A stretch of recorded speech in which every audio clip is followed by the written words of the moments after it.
This morning on The Real Story, a turning point for American politics or more chaos in an already constantly evolving election.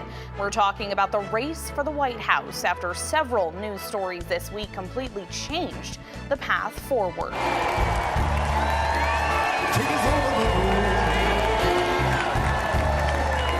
And the Republican National Convention this week in Milwaukee, a glimpse at what the party has become, what they want to align themselves with, and their future. What does it all tell us? We're getting insight right from a delegate who's also a state senator. Plus, the key down-ballot races with primaries coming up here in Connecticut. Everything you need to know ahead.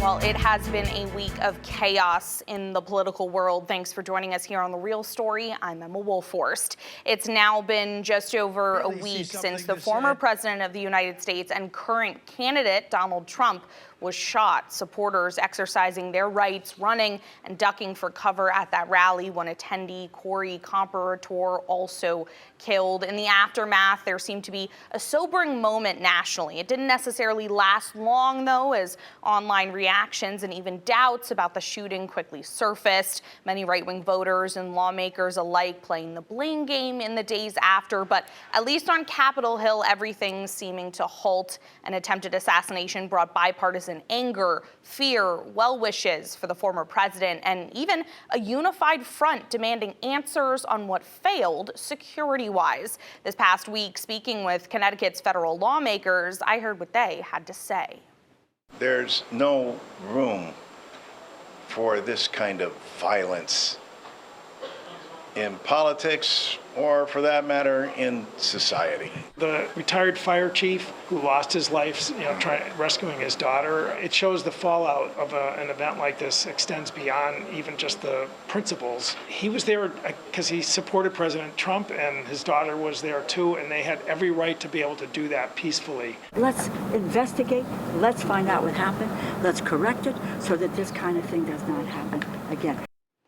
And despite the shock and calls to cool down the political temperature, the 2024 election isn't slowing down. In fact, campaigns are just heating up this month, and the next president of the United States will be decided in just a little more than 3 months, 107 days left until polls open November 5th. Senator Chris Murphy tweeting this out a few days after the rally shooting in Butler County, Pennsylvania. The statement part of shifting the tone back to issues on the ballot and concerns surrounding both presidential candidates. He said, quote, "What happened Saturday is unacceptable. It should never happen again. To that end, it isn't politicizing the tragedy to point out no politician has done more to glorify political violence than Donald Trump. That's just the truth. We shouldn't be afraid to say it," end quote. Again, those words from Senator Chris Murphy. He also pointed out these shooting tragedies are why he and Democratic delegation have tried to get bipartisan support for an all-encompassing approach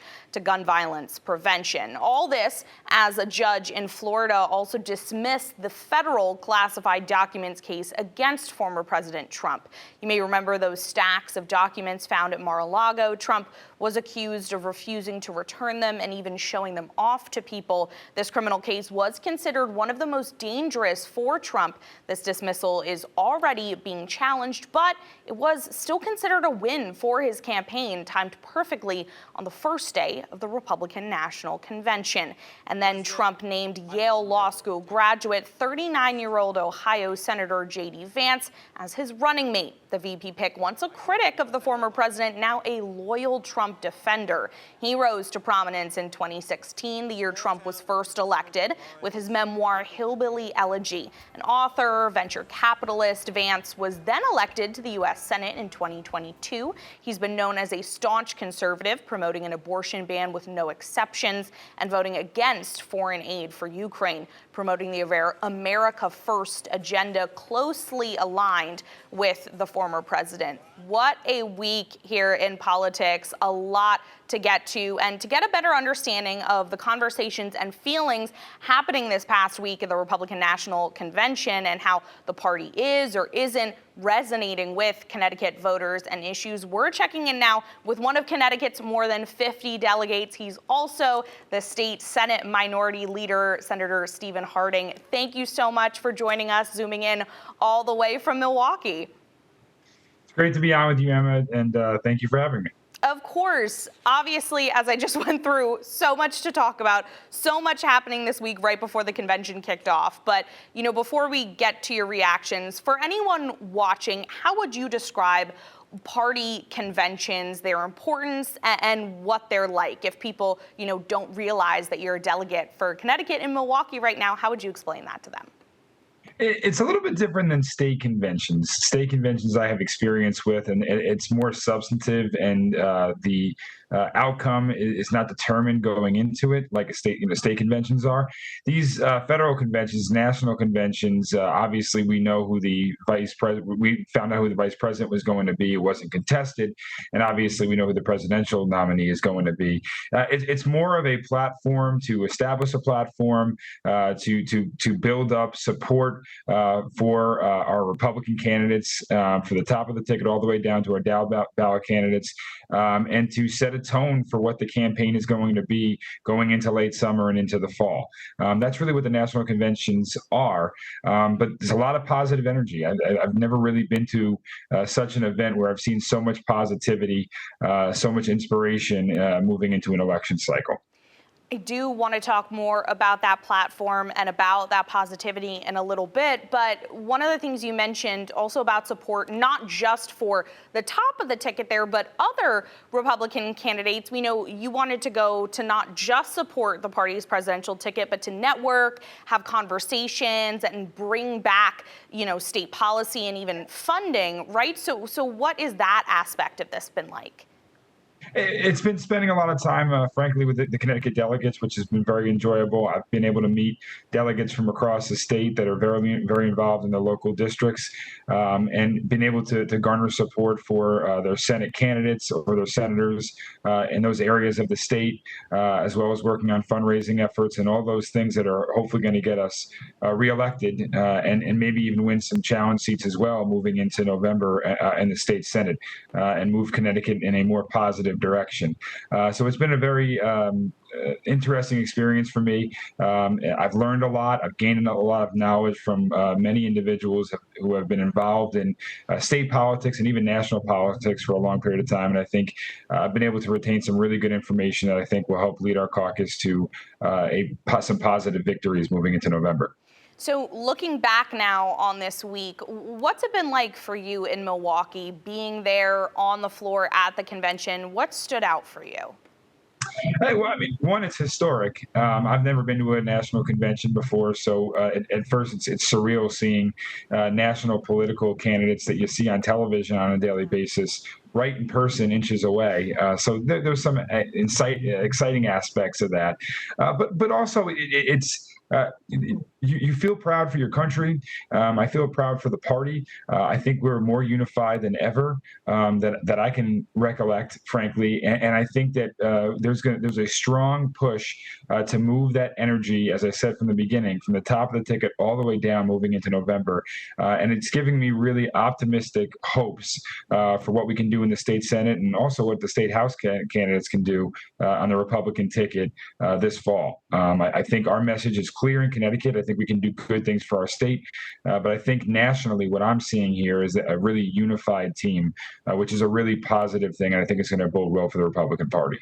And obviously, we can't talk about the RNC this past week without talking about two big things. One, the party's current leader and nominee for president, former President Trump, came millimeters to losing his life last Saturday. And two, the confidential documents case, one of the most dangerous weights hanging around his neck and the campaign, was dropped right as the convention kicked off. How, if at all, did you see those two things showing up at the convention this week? What did you notice as far as conversations and spirit from other delegates? The confidential documents case has really not been subject to conversation, but obviously the assassination attempt has been a constant subject. How could it not? Right.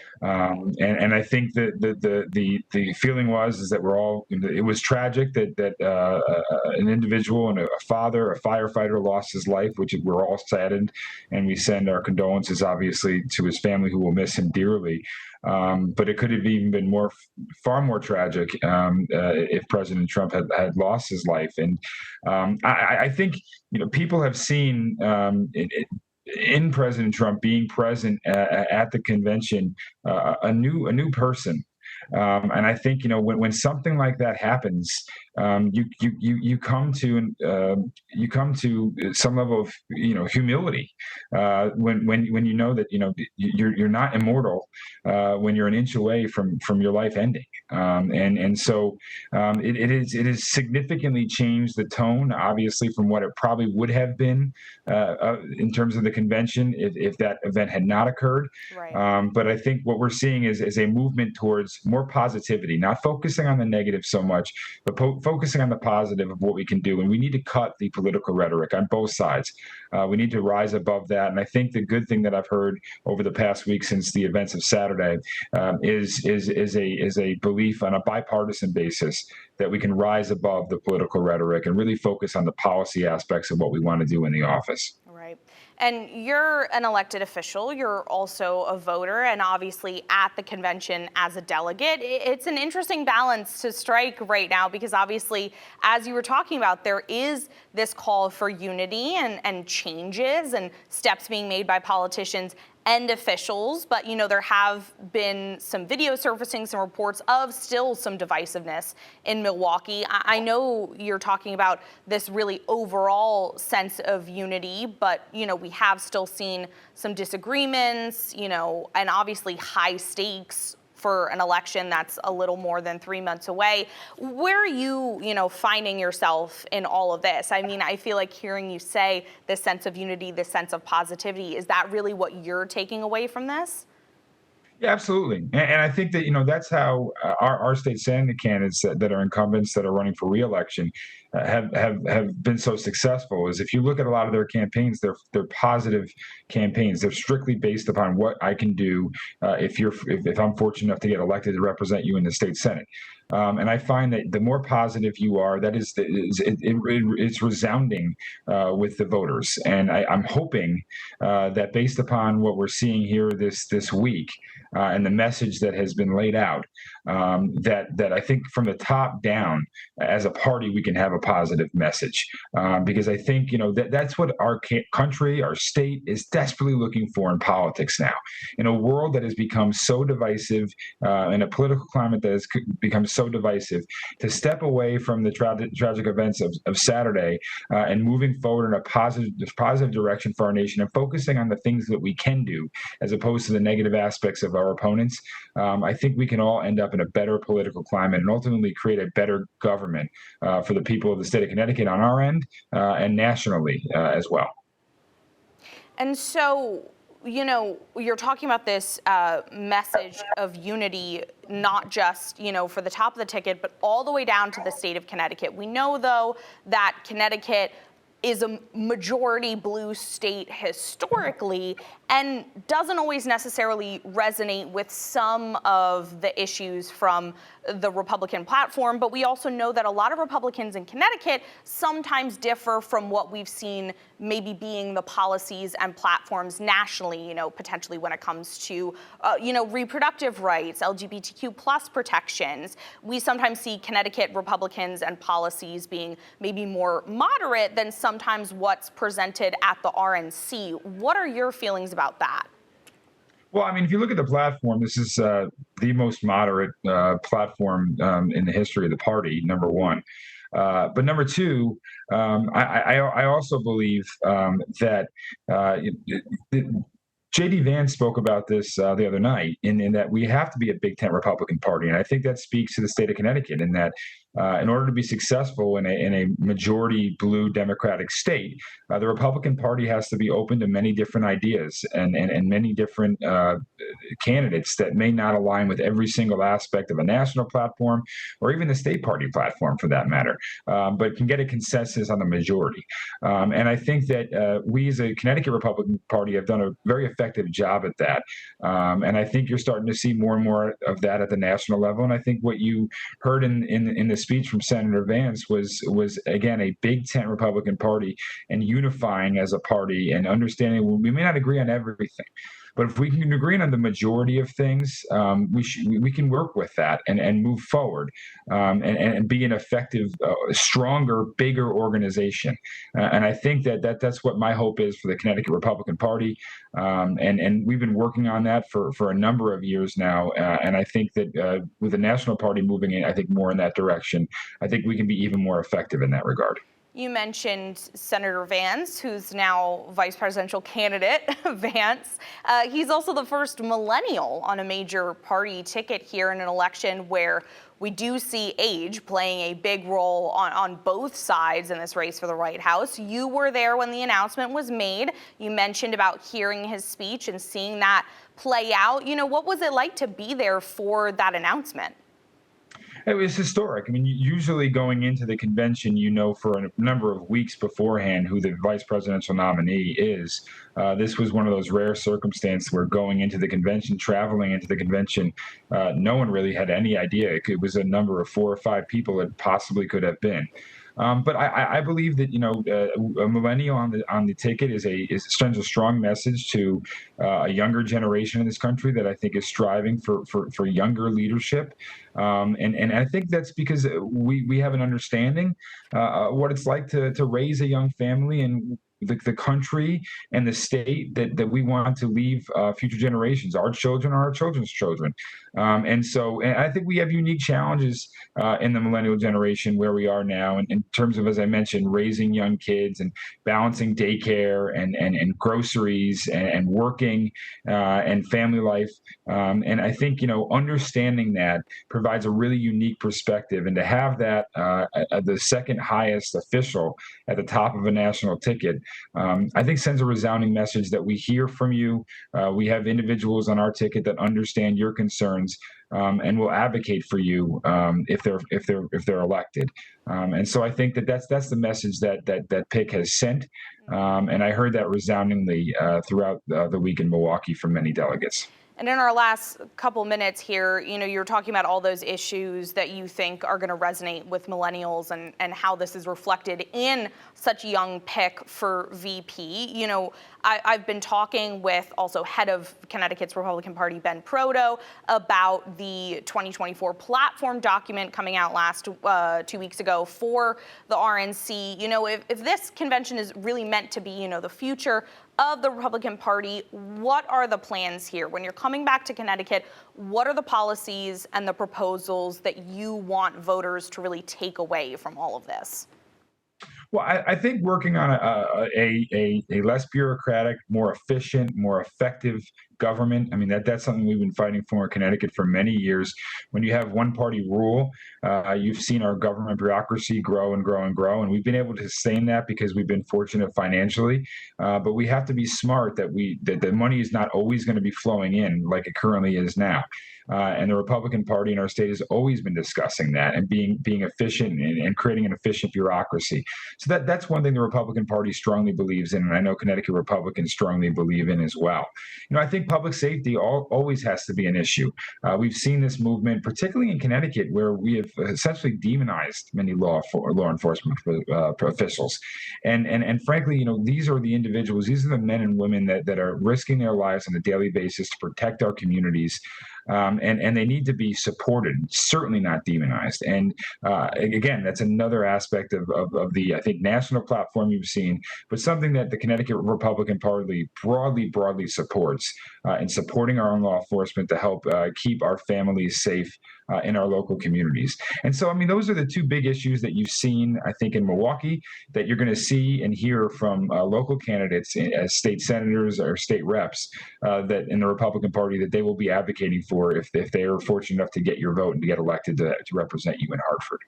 Well, Senator Harding, thank you so much as always, and thank you for taking the time to chat with us all the way from Milwaukee. We really appreciate it. Always a pleasure, Emma. Thank you for having me. Stay with us, though. There's still more to come here on The Real Story. We're talking more about the upcoming elections, what's at stake on the Democrat side, and the races to potentially replace Connecticut's long-standing delegation. Don't go anywhere.